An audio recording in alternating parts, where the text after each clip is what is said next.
Je suis Anne de Bortoli, je suis en fin de doctorat à l'école des ponts et chaussées au laboratoire Ville, Mobilité, Transport. On a aujourd'hui en France un réseau routier d'1 million de kilomètres qu'il faut entretenir. Ce qui s'est passé les 20 dernières années, c'est qu'on a vu que les budgets d'entretien ont beaucoup chuté. Donc les réseaux ont eu tendance à se dégrader, au moins en surface. Ce qui pose la question de faut-il relancer l'investissement en entretien des routes ou pas, et est-ce que ce serait donc d'intérêt public. Aujourd'hui, on sait que plus une route se dégrade, plus on va augmenter les consommations liées aux véhicules. Alors par exemple en termes de carburant, on peut avoir des surconsommations jusqu'à 10% sur route très dégradée, mais aussi on va avoir des surconsommations en termes de pneumatiques ou de structure de suspension du véhicule. Aujourd'hui, la mobilité routière est au cœur de nos vies, que ce soit en termes de fret ou de transport de personnes. On est à quasiment 90% de l'intensité de transport qui se passe sur la route. C'est pour ça que c'est un vrai enjeu de société qui va toucher à la fois les usagers des réseaux routiers, le gestionnaire qui paie l'entretien, les riverains, l'environnement au sens large avec la question majeure du changement climatique, l'effet sur la santé, la biodiversité et la consommation des ressources non renouvelables, la macroéconomie parce qu'on a des emplois qui sont rattachés à l'industrie routière pour l'entretien des routes d'un côté et l'industrie des consommations véhiculaires, que ce soit en termes de production de pneumatiques de suspension, de l'entretien des véhicules en garage ou de production du carburant. La méthode que j'ai développée dans le cadre de ma thèse est donc multicritère et permet de quantifier la performance de l'entretien des routes pour toutes les parties prenantes du transport routier.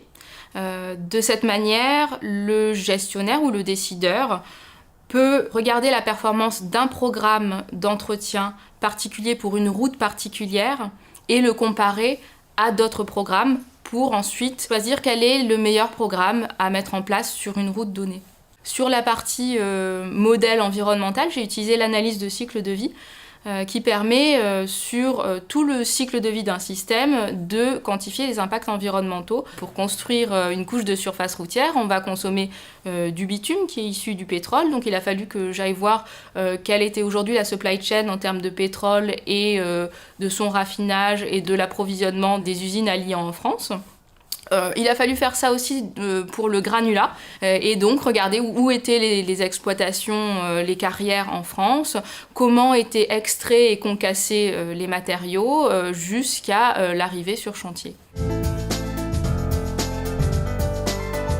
Aujourd'hui, un concessionnaire d'autoroute peut avoir une vision très contractuelle de la façon dont il va concevoir puis exploiter son infrastructure. Il a quelques contraintes à respecter, donc ces contraintes, c'est en particulier les indicateurs de performance qu'il faudra qu'il respecte pendant toute la durée de sa concession, et également les conditions dans lesquelles il devra rendre son asset à la fin de la concession. Quand on répond à un appel d'offres, en particulier dans le cadre d'un projet Greenfield, on est amené à réfléchir en fait à une optimisation entre le coût de la construction, ce qu'on appelle les CAPEX, et les différents scénarios d'entretien-maintenance que l'on peut mettre en place, ce qu'on appelle les OPEX. Et tout l'objet est d'optimiser donc cette somme CAPEX plus OPEX sur la durée de vie de l'infrastructure. C'est ce qu'on appelle le life cycle cost, ou le coût global de possession d'une infrastructure.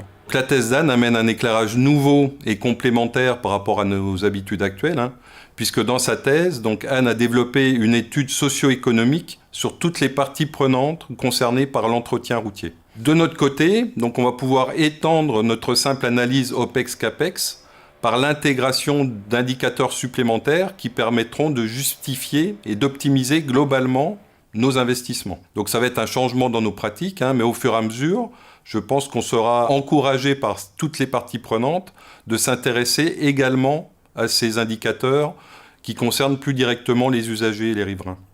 La chance, pendant ces plus de 3 ans de thèse qui se sont écoulés, d'avoir un suivi régulier et de grande qualité de la part d'experts opérationnels et techniques de chez Vinci. Et ça me permettait d'avancer dans la bonne direction selon les réalités du terrain et aussi d'inclure dans la méthode que j'ai développée à la fois leur retour d'expérience et puis des données pour vraiment affiner certaines parties du modèle.